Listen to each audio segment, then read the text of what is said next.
see that. Yeah. Okay.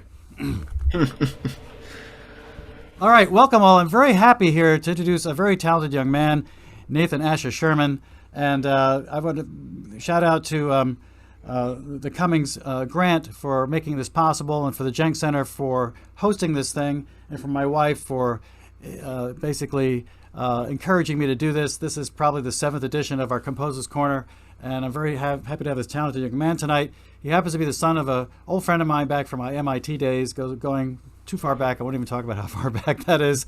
And, you know, I was told you should check this guy out. And then I checked out what he's doing, and I was totally blown away, and I think you will be too. Welcome, Nate. I'm good. Before we even start, I think what I want to do is just play a little bit so people who don't know who you are, just going to play one of your first videos. So let me share the screen with you and play something that I think does a great job of presenting who you are and what you do. And bear with me one second while I do this. And by the way, this is the next guy I'll be interviewing, my friend Mark Cross. And here we go. This is called Unfair Treaty. It's not political, so it just happens to be called that, and I think it's a wonderful way to introduce you, so let me do that now. Let me know if that's a good volume, Nate. That's fine, right there.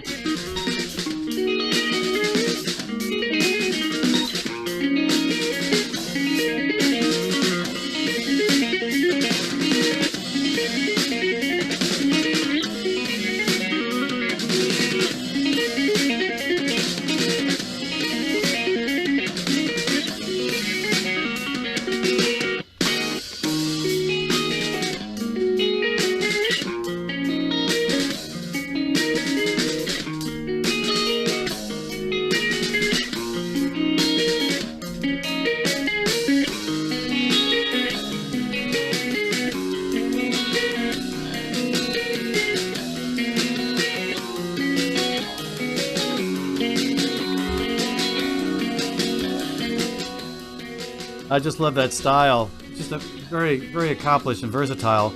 I mean, here you're just playing in what I would call the normal mode, and then you climb up on the frets. Exactly, yeah. Doing some wonderful stuff here. By the way, I forgot to ask you, someone did some very nice video work on this. Who did this for you? My old roommate Corey Dixon did it. Huh? Very Shout nice. out to him. Yeah. Yeah. Excellent. So the next thing I'd like to do is talk about how you even come up with this style, and you know, maybe we'll just watch a little bit more of this and you can talk about it. And then I'd like you to actually show us on your guitar how you do it, because it's very unique. And I've only seen a few other people do it. I'm not even sure. Do they teach this in college now? Is this something you can learn? Maybe. I definitely did not study how to play like this in college. In fact, when I was in college, I was my instrumental studies were in bass guitar. Oh, really? Yeah. And I would play bass in bands before playing guitar. Really, this was kind of like I wasn't really good at guitar until I figured out how to do this sort of stuff. Well, you really found it. I mean, you found your calling. This is amazing. By the way, did you happen to see my interview last month with Jeff Berlin? Oh, I have not, but is it recorded? Yeah, I'll send it to you. I think you'll love it. I met him when he was 17, and he just blew me away. The same way you're blowing me away on your guitar here. And I knew he was going to get someplace someday, and he really made a name for himself. So he really did, yeah. You've got some great times ahead of you, my friend. Okay, let me shut this down, and I'm going to basically turn this back on to you. Stop sharing, and then what I'd like to do is I'm going to take myself out of this for a minute. I'm going to remove the pin so people can see you. If you could show us a little bit on the guitar how you do what you do. Sure. Some people, they just like to know, and other people might actually learn something they would use. So it's kind of fundamental to like fundamentally it's fingerstyle guitar.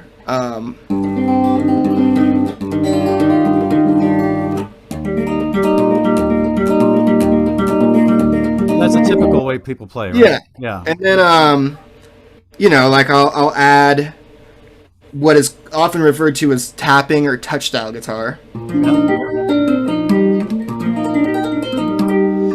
So here you can see I'm like finger picking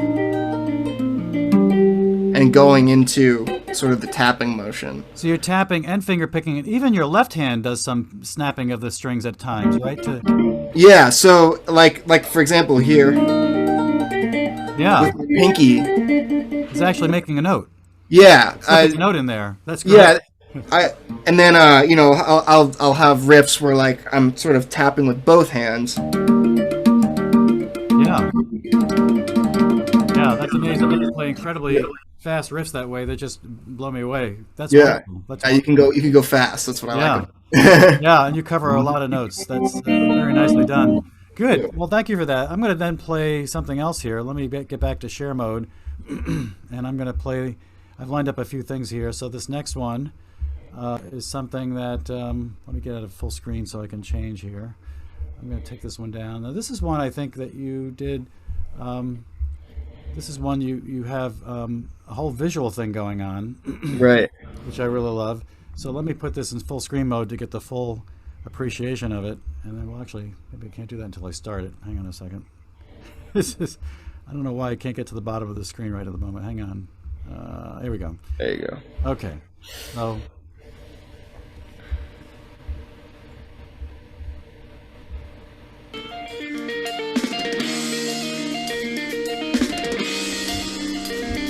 Is that a good volume? Yeah.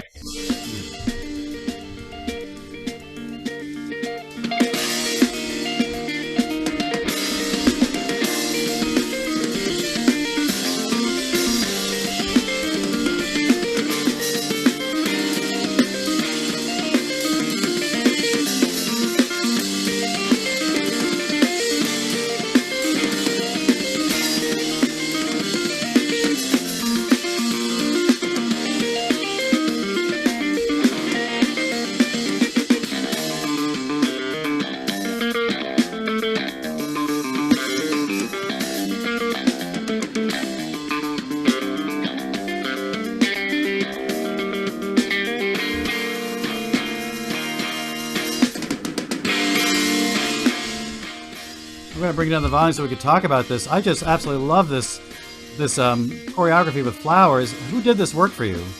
This was our good friend Nate Schrager, and it was made by basically just taking stock footage of flowers and running some of them through this deep learning neural network thing that makes them kind of look painted, like it looks like a painting. Yeah, and then on top of that, just basic mirroring visual effects and whatnot. But it was really nice to have some sort of visual component to this song, and it's definitely something that I'd like to do more of in the future. This was sort of the first video, like non-guitar playing video. Yeah. Well, by the way, I would love to see, in a concert, you project this on the wall. Yeah. Huge would be great. That would He be also awesome. times it so beautifully with the music that it really becomes another extension of the senses for your music, which is just wonderful. Yeah, I'd really love to experiment more with that. Now, tell me about the name Floral. How did you guys come up with that?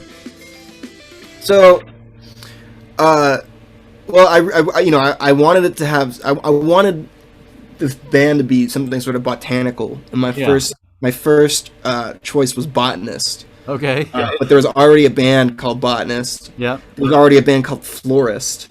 And Floral, there was not as many bands named that, at least not in our sphere. So we jumped on it, and it just sort of stuck, Yeah, very nice. Yeah, I think, and one of the things I think I told you at one point is that you can put the TM at the top for trademark. Right. You get actually registered, and then people have an R at the top, and then no one else can use it. I don't know how much that costs, though. I know the companies do that. I'm not sure what that costs for a band to do it, but anyway. It's also like we've sort of just become the band Floral. Like there's other bands called Floral, but like I think if you Google our name, like Floral Music Band, like you'll get our. You definitely come up, yeah. But tell me a little bit about. I'm going to bring this down now, and then I'm going to bring up a video I had of you and your partner Ty, your musical partner Ty. Hang on a second. Let me shut that down. Let's see. And just for context, for everyone watching, Ty plays drums on all the songs and guitar. I think, this is not it. Shoot, I thought I had it as your second thing here. I think let's see. Where might it be? This one. Floral LP out February 15th. Yeah. So and now here he's playing guitar though, so he does play guitar. Yes, he Yeah. plays guitar very well. In fact, like I said, I played bass. Oh my god, I played bass in bands before, and he would play guitar and I would play bass before we did Floral. Now I'm going to stop here because you had all these things lined up in February of last year, and did you play all these places? We did. Every Oh my single show we had scheduled for 2020 got played. Wow. Our last show was March 6th, and the Yeah. next day the world shut down, basically. Oh my God, yeah. So pre-COVID, you guys were just flying. This is great. You had gigs every day, which is almost every day. It's pretty impressive. This was a great tour. Yeah. Now tell me about what are you guys playing together right now? Sorry? What are you two playing here? Oh, so this is an interlude track from our record, our most recent record, the Floral LP. Yeah. And yeah, like, you know, we wanted to do more stuff with Ty playing guitar because he's so good, and he sort of just played drums by default because he could play drums. Yeah, so there's a couple songs that are just dual guitar sort of pieces or etudes, kind of, and yeah, I think it functioned really well, and it definitely sort of differentiated this record from our previous records, which was sort of just me playing guitar and him playing drums. Yeah. I think it added a lot. Let me get out of that commercial. The only problem with YouTube. Okay. Let me play something else. This is one of yours, climbing a wall, I think. Is that what it's called? Yeah, this was a really old video. Yeah, and obviously this is not as well scripted. You're in your bedroom, but I love the fact that you just knocked it off right in front of us, which is great. Yeah, this was back when I was in college still. Like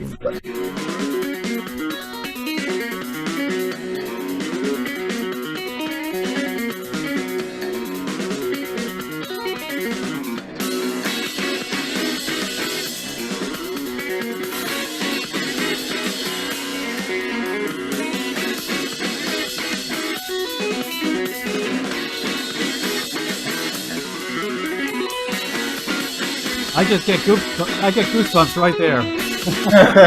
When you're playing like double time on a thing so rapidly. Oh my God! I just absolutely. This was actually the first. This was the first Floral song ever written. Oh really? Song. Yeah. Now it's interesting too because some of your rhythms are very unique too. It's not strictly 4/4. How do you guys come up with those constructs? It's almost like some Indian music literally changes the number of beats in each measure, and you have a cool way of kind of doing that. How do you think it through, or how do you plan that out, or do you? Sort of like I mentioned before, a lot of it is just mechanical, you know. Yeah. So instead of like, if I come up with a line on guitar, you know, sometimes it will just naturally be phrased in 5, or just be 5 notes or 7 notes or something like that. And instead of like, I could spend time trying to round those off and like adding extra notes and doing things that are honestly, they feel unnatural sometimes. Yeah. In order to like press something into 4/4. But I, you know, just make the decision not to do that, or just add extra notes sometimes. I mean, honestly, to me, odd phrasings and odd meters have gotten to a point where they feel very natural, just sort of like speaking. You know, like we don't speak in 4/4, right? Exactly. Yeah. So yeah, it's sort of just another element of phrasing, I guess. Yeah. Well, that's an interesting analogy because I don't speak in 4/4. So I actually do some composing myself, and sometimes I find when I go into the studio to write it out, I'm surprised to find that I've stuck in a 2/4 measure in the middle of it or whatever. Right. But, you know, it feels right, and then later it just happens to come out that way. Of course. Yeah, I also find like things like that really help push your compositions forward too. Just having those uneven bars and stuff like that. It's sort of like little. You know how you have your puzzle piece, and then you have your little connector piece, right? Almost, and then you can put your other puzzle piece there. It's sort of how I think about it. Well, you know, there's some. I think sometimes some of the famous classical composers deliberately do things in certain meters. And I know, for example, I'm playing a Rachmaninoff prelude right now that has 4/5, which is just crazy to do. And you know, Chopin would have a common beat, but he'd play madly on top of it with a 22 against 12, and really weird things that would give you this feeling of the human element, which is not constrained, as you said. You don't speak in 4/4. So, tell me some of the things that have influenced you. What musicians have you listened to, or that you do listen to even now, that influence you? So for Floral, a lot of it was just like finding out about this genre of math rock, like you mentioned, Right. and wanting to do that. Like before Floral, before meeting Ty, I guess I was into like a lot of metal, like technical metal Yeah. and metal and stuff like that, Yep. and the reason was, I was young and angry, but also there was no other rock music or modern music that really reflected that technical aspect. Hmm. Yeah. Like a lot of like punk rock or just sort of like radio rock and stuff like that was very very basic just in terms of its structure, and it was very like lyrics and vocally focused. Yeah. Yeah. I was really interested in instrumental technique. So there was a bunch of like metal and stuff that sort of scratched that for me. Yeah. And I ended up like, so that's kind of where I ended up gravitating towards. And when I met Ty was into like a lot of more indie rock type music, and he was actually the first person to show me math rock. This band called Invalids, who we've been lucky enough to like play with and tour with. And I was like, wow, you can make music that's not metal, that is technically difficult, and Yeah. and and, Yeah. and like through composed and like linear, Hmm. So that was sort of game changing for me. Just realizing, hey, like you don't need a distorted guitar to make this type of music, and you don't need Oh, to yeah. this like, angry sort of exterior. Now, when you say through compose, I'm not familiar with that expression. What do you mean by that? I might be misusing that term, but from what I understand, it's like a linear song structure where Yeah. Yep. there's very little repetition, Yep. or it's not like verse chorus bridge. Yes. Yes. You might just have like a series of choruses or a series of verses, and then like maybe a couple parts will repeat. Right. Our songs are definitely structured. Like we definitely have structure. They're not linear, but they're also not standard verse chorus bridge arrangements. Yes. Yeah. And You know, I have to yeah. admit that I didn't know math rock before I met you, but what I like about it is it's different than heavy metal. It's what I would call like an intellectual metal. It's like an intellectual Sure. rock. It's very cerebral in a way, and is challenging to and wonderful to listen to. One of the things I thought I would do is I'm trying to. I wish I had your playing written down in note form, because I'd love to try to do it on the piano, and I don't think you have that yet. But I think what I'd like to do is just show you a couple of things that I thought of from the classical perspective. I'm trying to think what classical pieces are kind of similar in some respects to you in a way. And so, you may not agree, but I thought it'd be fun to expose you to a couple of things here that I was just thinking of. For example, this is something from a Bach prelude, I believe.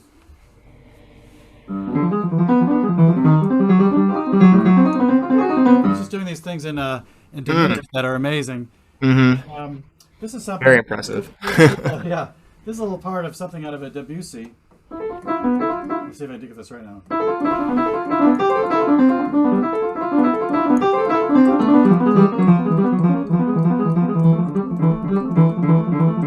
And I like the ending, which goes kind of like this. Let's see if I can get this right.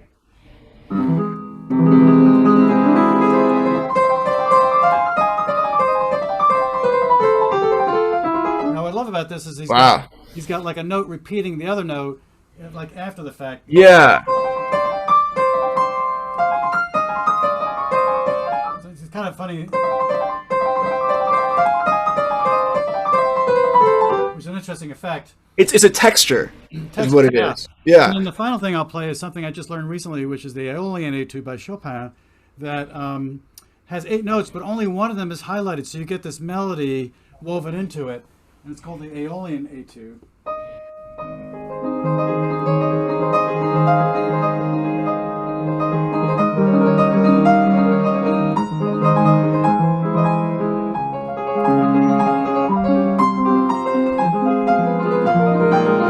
get the idea. So, Yeah.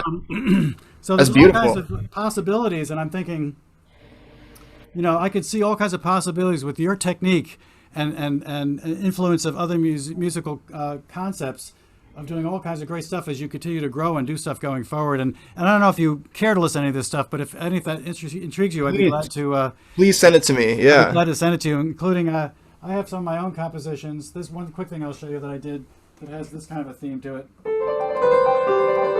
Ooh.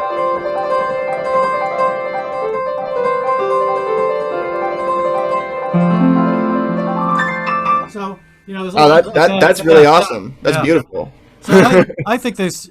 I would love to just sometime jam with you with ideas with you sometime. But I guess what I want to do is, I could probably take a recording of what you're playing and send it to a transcription service and help me show what notes you're playing, because I would like to try to take some of your some of what you're doing and convert it to the piano. I actually have in Guitar Pro. We were speaking about this earlier, but just once again, I at least for this last record, everything was tabbed out in a program called Guitar Pro, and it gives you the notes on the staff as well.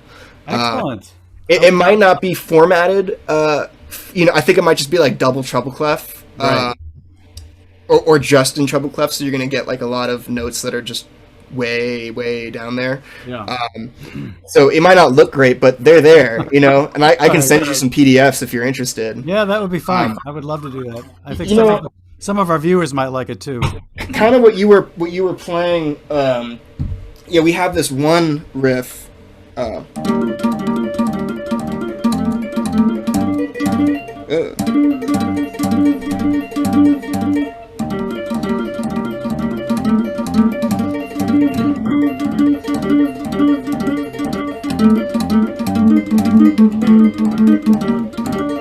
Stuff like that, where you're kind of implying a melody within the arpeggio. Right, right. Yeah. Might that be in one of your next songs? That is a song already. Oh, it is. Okay, it is in there. Okay, Yeah. great. What do you call that? That's this year. You played the video for it earlier. Okay, but that part is like later in the song. Oh, okay, excellent. Yeah. Let me share some more things, because you've got some great stuff here. Let's see. What I'm going to do now is I have so much. I went through some things that you got a lot of presence on the internet, which is great. Let me move this bar that's in my way here, because I want to be able to. Let's see if you can see that. Bring it down here. Can you see this bar moving around, or maybe it's just for me? I cannot see it. Good. Okay, so you did a wonderful interview a while back. I don't know why it's called Sad Planetarium. Maybe that's an anagram or something. But you did a wonderful thing here back in October of 2018, Finding Meaning for Growth, and talking about yourself and how you grew and how the traditional, method of learning you found kind of frustrating. And I think the sight reading was difficult for you. I personally find I'm somewhat a little bit dyslexic myself, and so I find it difficult to sight read.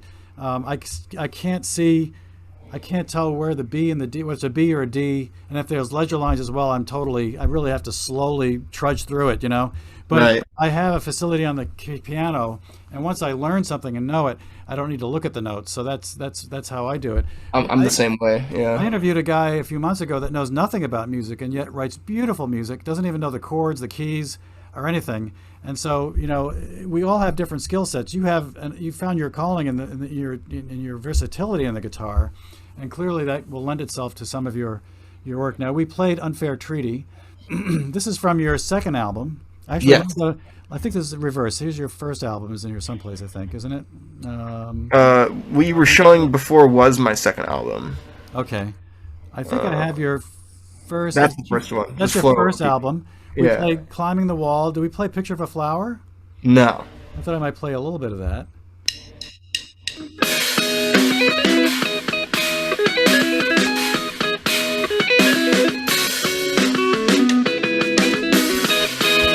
Is that an okay volume, or is that too loud? Yeah, that's fine. Okay.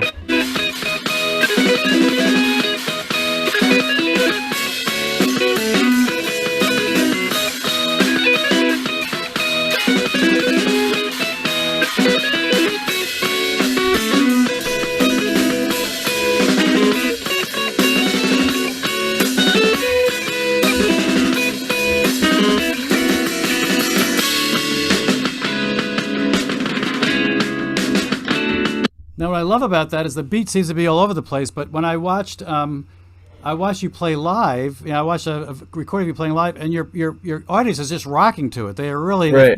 they feel the beat. So even though it's going in and out of maybe a standard 4/4, you can still relate to it. You can still kind of rock yourself into it, and the way it pulls in and out is really quite fascinating. So that was another piece that I happened to like on that album. And then you have your second album here.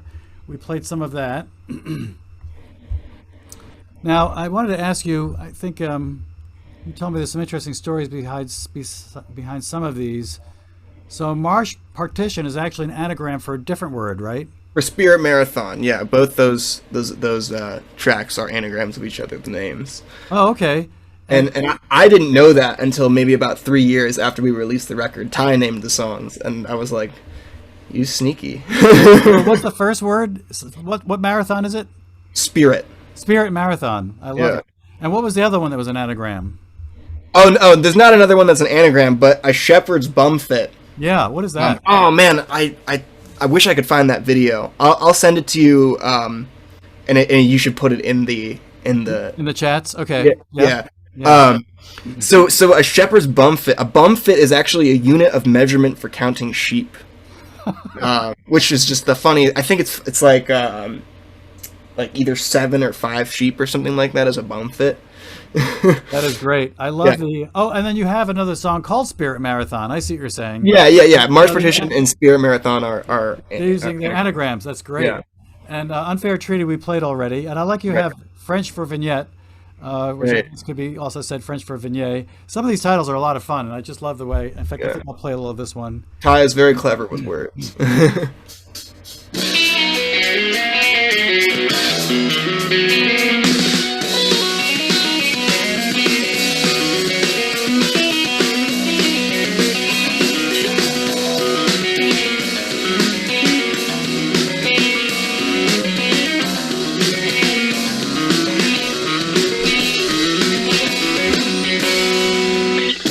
I should point people to the actual website that these can all be found at is Bandcamp, right? So it's let me get this up there. It's floral1.bandcamp.com, and you have your latest album here, which is Floral.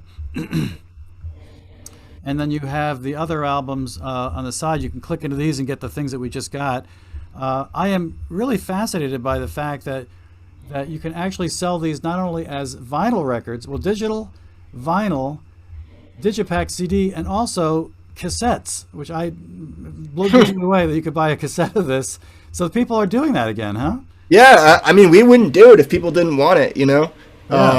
In sort of the more underground DIY music communities, cassettes are a really great way for bands to sort of provide something physical on the cheaper side, whereas like pressing vinyl is like kind of an investment. We also have vinyl, but cassettes are a good way, sort of, like whether or not you actually play the cassette in your cassette player, it's nice to have like that physical item, that sort of is proof of purchase. That is fascinating. I thought I was the only person left using cassettes. No, people love them. I think the revival kind of started with musicians and fans of music having crappy 90s cars, Yeah, right. So that's sort of like what started the revival of the cassette, but now it's just like a collection item basically.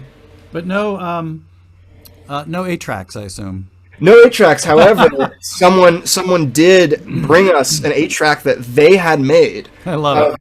Of the second Floral EP and the first Floral EP. Yeah, I think that was in the 70s or something, right? When was that? I've still been trying to find a way to play them, but I was like, this is so cool that you took the time to make this. I'll have to go on eBay I think and buy an old 8-track player. By the way, I like the fact that you have all these fans. Look at this. I actually kept playing more and more and more. You get all these people that comment in and scroll down, and you can see who they are. You just mouse over, and you got some. Everyone who's bought a record. Oh my God, that's wonderful. There. That is wonderful. And then I also was intrigued by the fact that you can actually buy your vinyl in different styles. Yeah. So you can buy all these different styles. So people are buying vinyl again. That is fascinating. People love buying vinyl these days. Again, I appreciate the fact that you get a physical version of the record with the artwork nice and big. I think is something that is really like I actually find that very cool. To have a just instead of it just existing on a screen, just having an actual print of the artwork Yeah. and yeah, people love variants. People love different colors. I think we're on our third pressing of this vinyl right here, which is it has both the first and second floral EPs on them, and then we have a separate vinyl for the floral LP. That's great. Yeah. Let's get into your new album. So you have some nice songs on there. This is one of them called "The Good Song," which I love the title of that. Here, if you click on the floral LP thing in the corner there, because this is just the single right here that you. Oh, click here. Here. Yeah, perfect. Yeah, right there. Yes, that'll bring up all the options. Yeah. Yeah. Okay, great. And it also, you can see all the people that have bought the record too. Here. Oh, okay. I didn't realize that was the significance of it. These are people that bought the record. Okay. Yeah. And there's actually, you have to click more because it keeps going down. Yeah, a lot of people bought this record, which I'm very grateful for. Thank you, everybody. Is this an automatic thing when they buy it? Does it appear automatically, or do you have to go in and post that yourself? How's that work? You have to. You definitely have to. If you're gonna write something, I think you have to do that. But if you buy it, I think it automatically puts your little user icon up there. Mm-hmm. Okay. So this is a different style for you guys. 2015. It's a little slower and more introspective, I think. Yeah. Almost ethereal. I like the sound of this. I'm going to play a little bit of it. I'm not sure if I can change volume on this. Yeah, I don't think so on Bandcamp. So this riff is actually the same riff that the second floral EP ends on. Oh. So it's sort of like a continuation. Uh-huh. And then Ty added another guitar track here, which comes in just a sec. There.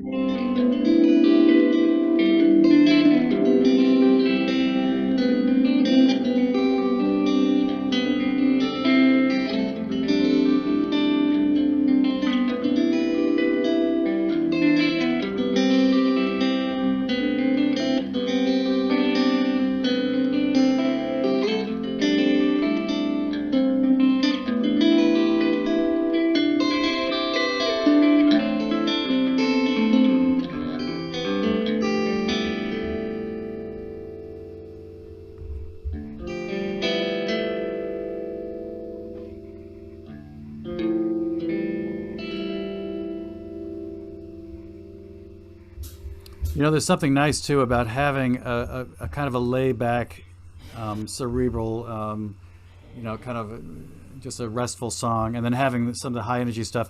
In fact, I'm learning a piece right now by Rachmaninoff, Prelude 23/5, which is crazy, frenetic in the beginning, and then gets into this very beautiful, laid-back, lyrical thing in the middle, and then gets back to this frenetic thing after that. And I think there's almost, by doing that, it makes people appreciate more. The senses appreciate more of the rapid stuff because you've been kind of resensitized again, Right, yeah, you've been calibrated. Yeah, I went to a concert once where this guy played all Hungarian rhapsodies, and they're all high-intensity stuff. And after about the ninth one, you just get numb, and exactly. It's hard to appreciate this. So I think it's actually quite clever to have some of that in here. Now, this is one, I think, did we play a little of the good song already? I forget. We did, but this is a good example of sort of Ty, he's playing guitar with me at the beginning while keeping time on the drums, and then transitioning to, fully playing drums. I think I remember that. In fact, there's a point where he almost goes into a double time, doesn't he? Is that the one where he does that? Let's see. Play a little bit of it.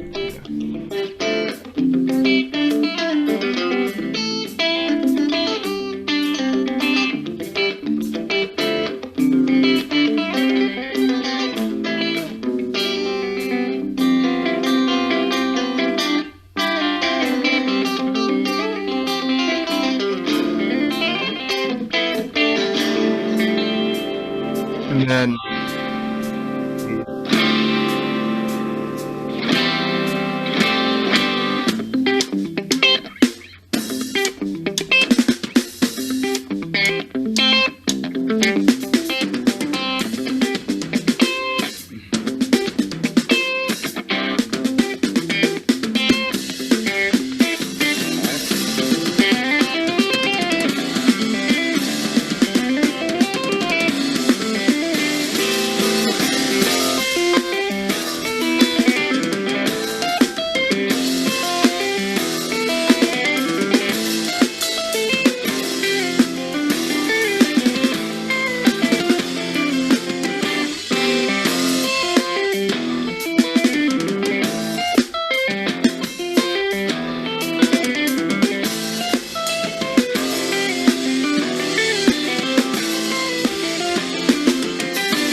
This part is very fun to play live. I especially love the fact that I'm tapping my foot to it and I feel it going in and out and it surprises me with an extra measure here or there. It's just wonderful. It reminds me Right. of Indian music that does Yeah. that to you, you know?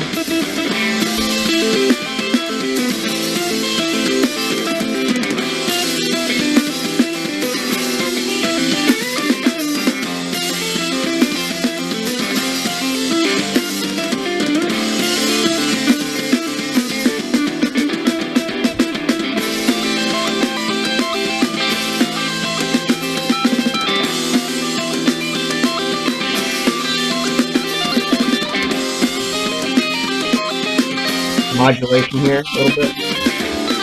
So how did you get that upper register? Are you playing twice? Or? I can show you.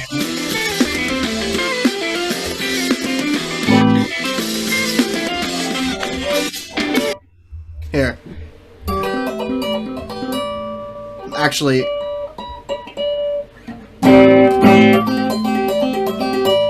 So are those harmonics? Nate? no, I'm just Just playing really high up. yeah, with two fingers. So it's like I'm harmonizing with myself up here. That's great. Yeah. Excellent. Now let's see. This is I have another clip here. I think this is you guys playing live. Look at that. This is pre-COVID. Actually, This is old. Yeah. It's an This old is one. in, New Jersey. Yeah. So I thought I'd play a little of this.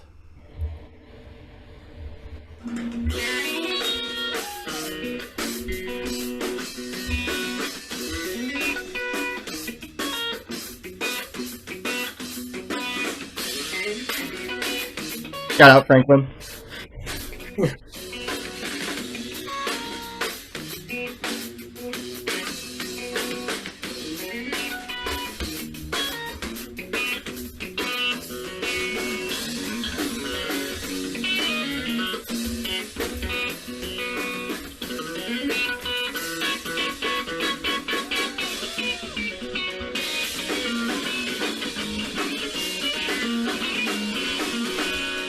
And we are playing fast. It sounds great. Oh.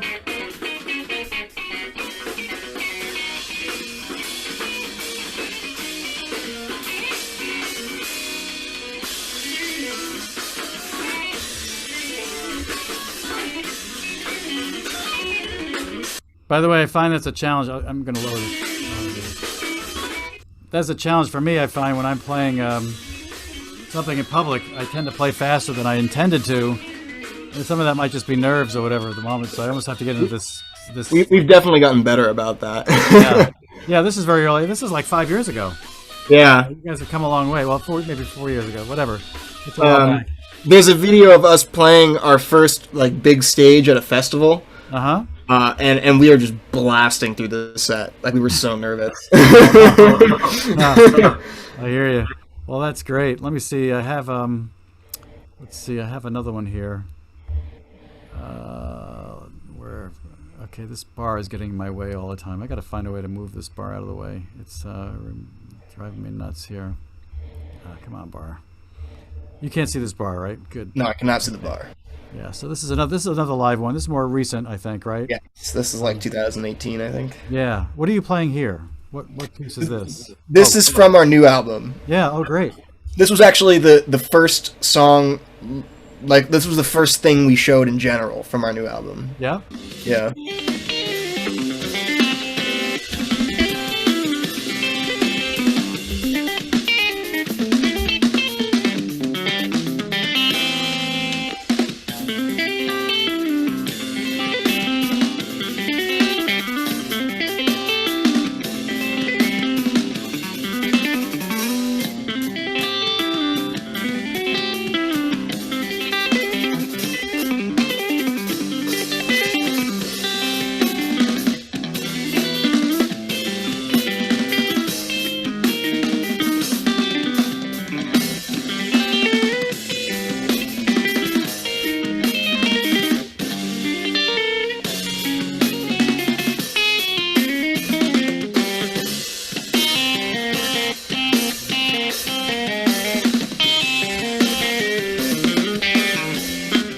So is this on the album? What do you call this piece? It's called Maybe Not One Day. And again, I did not come up with the title. Ty came up with the title. I love his titles. He's got a great sense. It's like the Beatles had, he was play on words, Rubber Soul, things like that. You're going to love Jeff Berlin because he also had a lot of fun naming his pieces. Had a lot of fun talking about some of the names of his pieces. They were just, he loves play on words and that sort of thing. I think you get a kick out of it. Plus, he's a monster bass player. Oh, he's incredible. Yeah. So I actually knew him back in college. Only briefly, I met him through another friend. And I knew someday, like you, he was going to really do well because he just had the chops as you do on the guitar. And so there's a great future ahead for you here, I think. So it's wonderful. So when do you think you guys are going to be able to tour again? Hopefully soon. We actually work on a lot of other music besides Floral too. Tell me about that. So, we have our other project, Elaine the Singer, which is a little bit more metal focused. Yeah. But still in the genre of math rock. And then we're working on some music with vocals. Oh, really? Yeah, which is too early to really say too much about. But, we both love music with vocals. Like, most of the music that I listen to has vocals. I find I love a lot of instrumental music. Like, I like a lot of it. But the music that really sticks with me throughout, like, my whole life, has vocals. And even though I'm not a great... Ty is actually an amazing lyricist and a really good songwriter. And he actually has a record of his own solo acoustic songwriter music coming out soon, which I'll send to you when that comes out. But yeah, so sort of like taking that element of what he's good at. He's like very good at that stuff, and also very good instrumentalist as well. Mm-hmm. And like sort of just trying to coalesce everything that we're good at into like one project. Mm-hmm. But that is, it's kind of too early to reveal anything about that. Well, now, are either of you singers, would you say? Yeah, well, Ty is a great singer. I can sing. Yeah. I'm really good at emulating other vocalists. Okay. So what's great is like Ty will come up with some like lyrics and some melodies or something like that, and then he'll record himself singing like the backup part to it. And I can just sort of copy that really easily and like internalize it really easily. I want to play a few others here. You have 2021. This is also like just an interlude, I think, right? Yeah, this is what you were showing earlier, the video with the tour dates. This is that song. It's a re-recording of it, so it sounds different, but it's the same.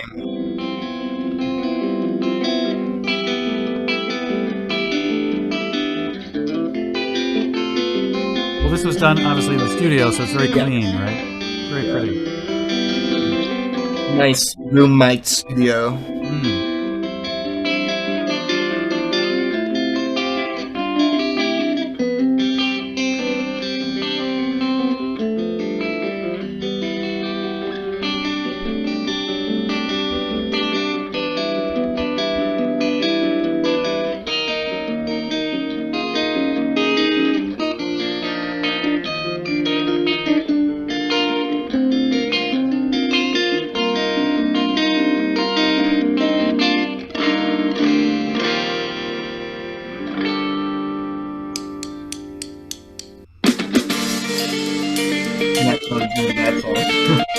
Now this is the one you play.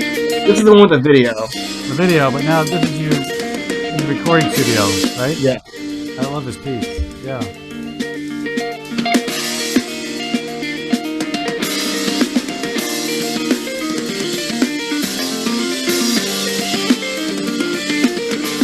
This was one of the last songs we wrote for the record. They came together very fast.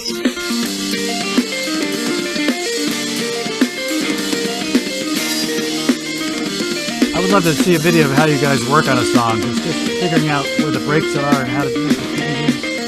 So, it's funny. On the last song on this record, Saturday Night, there's a part where I wrote it and I had a drum part in mind, and then I sent it to Ty, and he came up with a drum part that was exactly an eighth note displaced from where my downbeat was. and Wow. and we were practicing it, and we were like, something's wrong, like what, like you're messing up right now. Hmm. And he was like, no, like I'm not messing up, this is like how I heard the part. And I was like, wow, that's crazy. I guess we should just roll with it. So if you want to play a little bit Yeah. of the last Sure. song here. It sounds interesting. Yeah.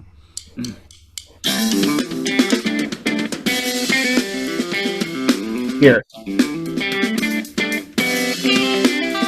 this is my downbeat. We alternate between it. Yeah. That's well crafted.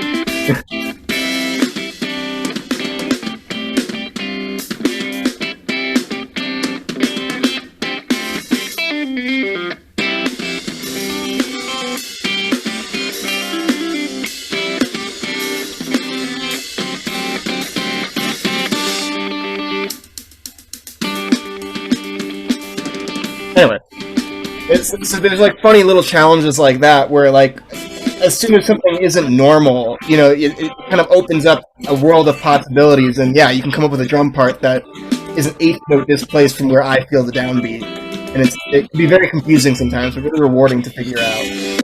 Yeah.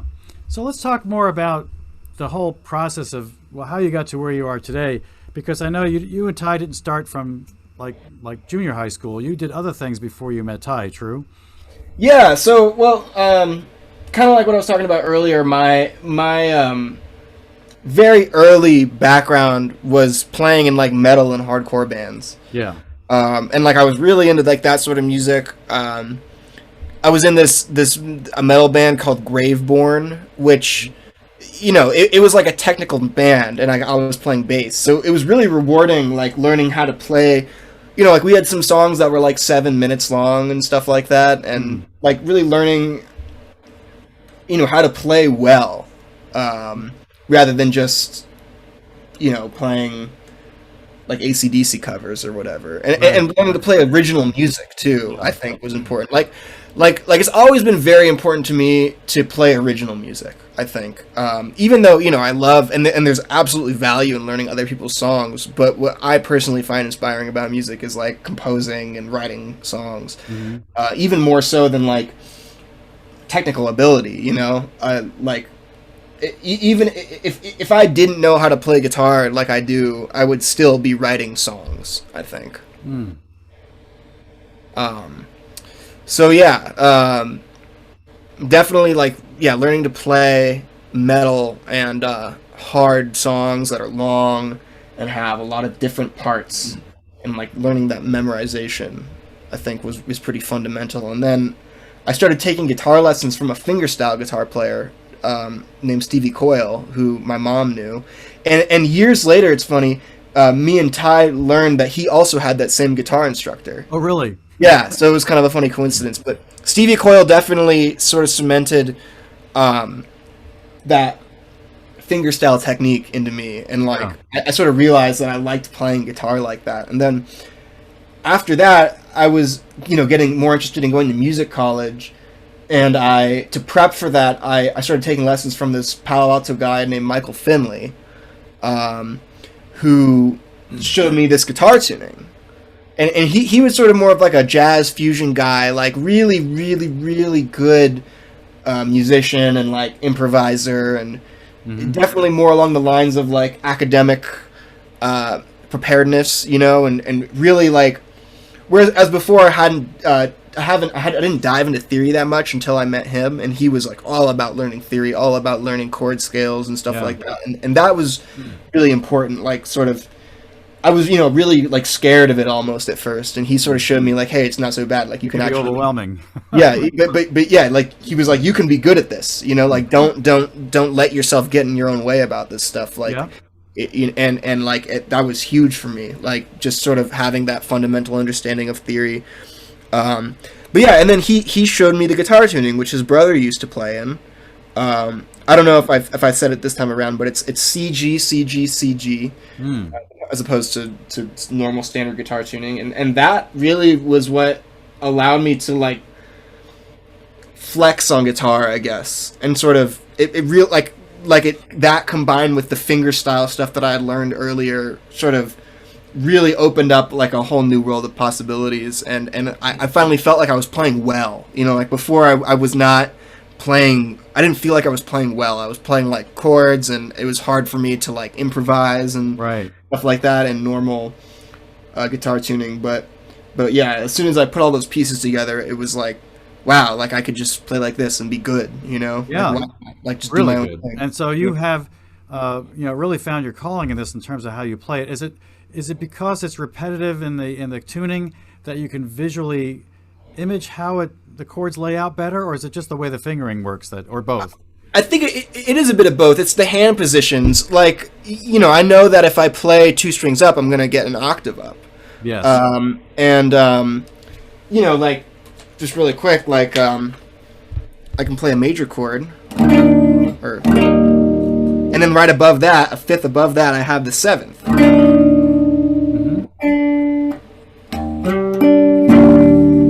You know, and then if I just take those two a half step down, I have that minor chord.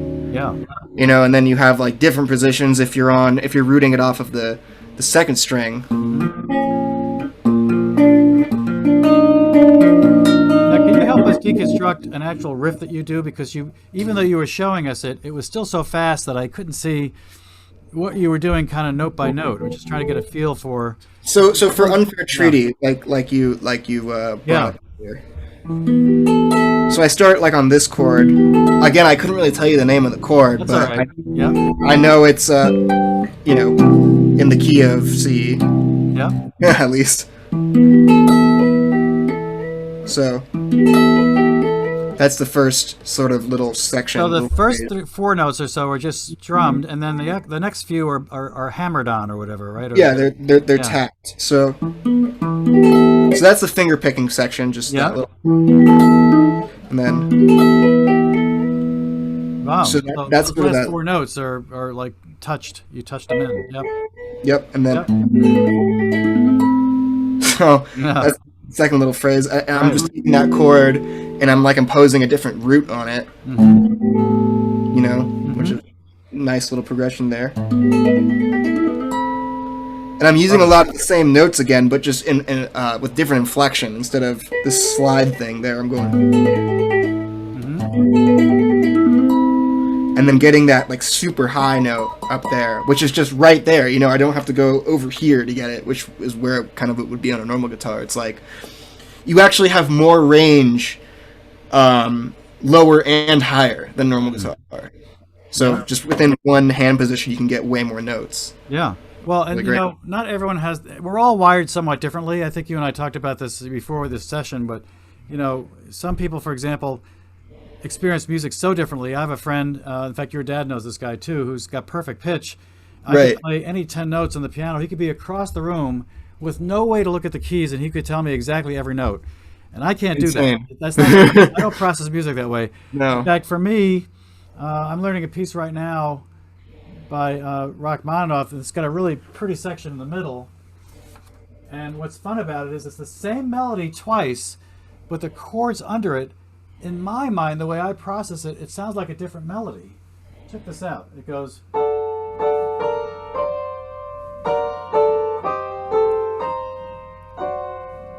That's the first time. The next time.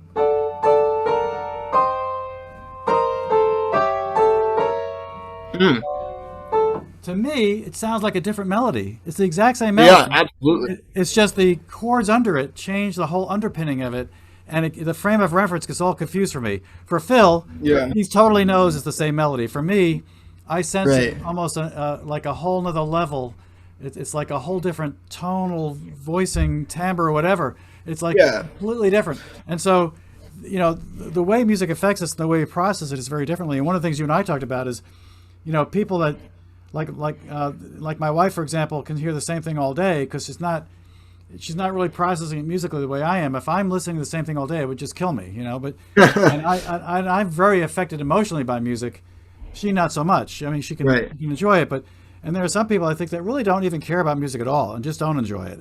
And there are some people that are tone deaf, and I don't know what that means. If it means, do they not actually hear different notes, or do they not have the ability to sing the note back in a way that they can tell it matches the note they heard. And, Right. we don't. You can't really ever tell unless you're in that person wearing their shoes. So, Yeah. but we all process differently. So for you, reading the staff was not your favorite thing, but No. your dexterity is far surpassed a lot of people. I think a lot of people, even though they might be very musically talented, wouldn't have the dexterity of finger action that you have, and so you have a gift that gives you, a whole edge in terms of your guitar playing skills, which I think is going to take you far. So I'm very excited about that.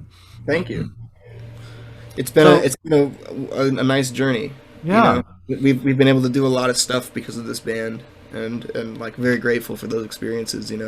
Now you went from the band that you mentioned earlier, Grave something, I forget what it's called. Graveborn. Yeah, that was my Graveborn, high school metal band. And then how did you eventually get to Ty? Did you go through a couple other bands before you got there, or how'd that work? Well, he was sort of in the same circle as us because in Palo Alto there really wasn't a whole lot of people doing live band stuff. Yeah. Like with original music, and like we would set up shows, and it was sort of this circle of bands, and we would set up shows at like local community centers and stuff. Yeah. And because there's only so many people doing this sort of stuff, it didn't matter what genre you were, so we were playing shows with Ty and his other like indie bands with our metal band, Yeah. And one day he was just like, hey, I'm starting a new project, and it was sort of like as time went on, people sort of like fall off, and it becomes clearer who is actually,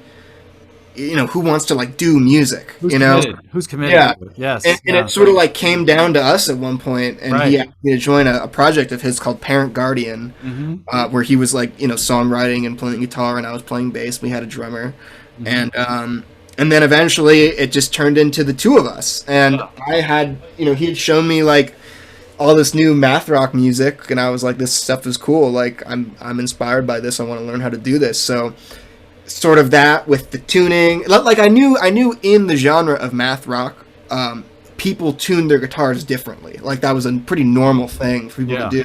And around that same time, I had also learned about this new tuning. So I was like, oh, this is the perfect opportunity to kind of like see where I can get in this style with this tuning, and it all just sort of coalesced like that. Yeah. And Ty at the time was also sort of learning drums. Like, yeah, he actually learned drums for Floral. He was not a drummer for Floral. Now, have you guys thought about getting back to like two guitars and a drummer, and maybe even sounds like you're thinking of a singer at some point? Yeah, well, Floral I think will remain an instrumental project. Okay. For sure. But yeah, I mean, he's been writing riffs, Floral riffs, riffs similar to, like, he's been learning how to do the tapping technique and stuff like that. So he's actually been writing riffs, and then I've been, sort of writing other parts to them. And we've definitely thought about doing songs with two guitars and a drummer. And we actually, we have quite a few very capable drummer friends who could easily fill that role. So just, just to see what the future holds would be definitely something that's on the table for us. Well, I even think I could visualize a singer even singing slow melodic things over even your current music, which might be interesting to experiment with. It might be a way to get her started or him started, just having them see what they could do on top of your current music, because there's definitely, it could be the underpinning for something at another level, just as an idea. But I'd be very interested to see how you guys develop over time and what you do and where this goes. And I think you've got some great a great future ahead of you. So just keep at it. One of the things Jeff Berlin said that I thought was really good is he said, my only goal is just to get really good at what I was doing, and if you get really good at what you're doing, then you people want to hear it. They want to hear it. And so you've got a really good technique down now, and now developing it into music that is going to make people continue to want to download and buy your music is going to be the way to go. So you've got a following, which is awesome. Hopefully some of them will be with us tonight, so that'd be great to have them on the show. Very, very grateful for the following. You have anything else you want to say to them? Oh man, if you made it this far, thank you. More stuff in store in the future for sure. Yeah. Well, we're going to have an interesting guest next month too. I'm going to play just something real briefly here. Let me share my screen again. This is a fellow that actually used to live in this area, and then he moved to New York. His name is Mark Cross, and actually this is actually something he probably wouldn't want me to play. It's so early, it's so old. It's 1989. I think he just had a trio at the time, and he now has a 5-man band. But this I just wanted to play a little of this because this will show his piano chops pretty well.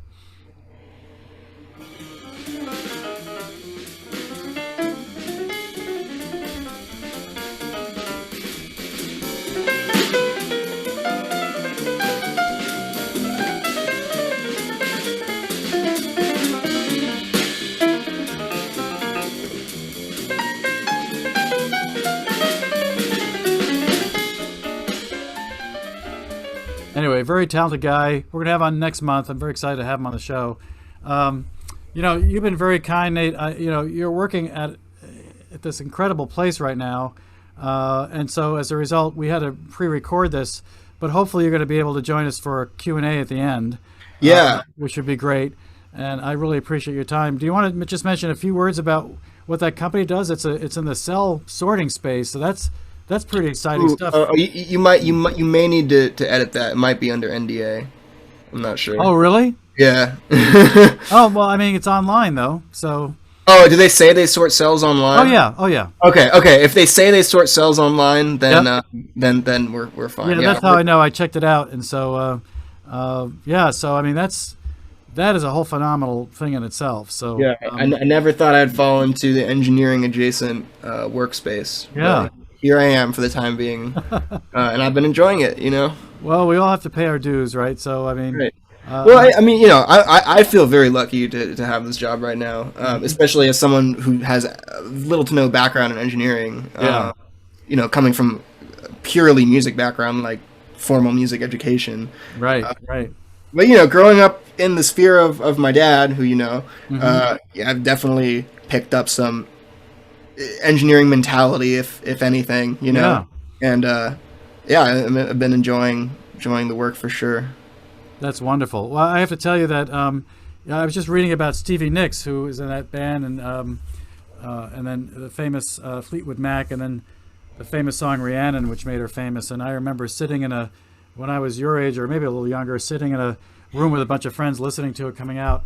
And, at the time, she struggled. She literally had a point where she said to her parents, I'm going to give it 6 more months, and then maybe I have to go back to, I forget what it was, law school or something else. And then she got a break, and then she was, waiting tables and doing all those other things just to make ends meet. Now she's worth $120 million. So it's now she's Stevie Nicks from Fleetwood Mac. You never know where the journey will take you, but you've got a lot going for you, my friend. So I wish you the best of luck, and I'm hoping that we'll have a little Q&A after this, and that would be wonderful. And excellent. Thank you for your time, because this has been a fun thing and a great eye opener for me. I knew nothing about math rock before, and I know it's a wonderful genre that you're in. And I'll send you some music to check out. Yeah, sure. I'm looking forward to hearing some of this great music going forward. You guys are awesome. So keep up the good work. Say hi to Ty for me. Will do. And, we'll be in touch. All right. Thanks so much, Andrew. Had a great time.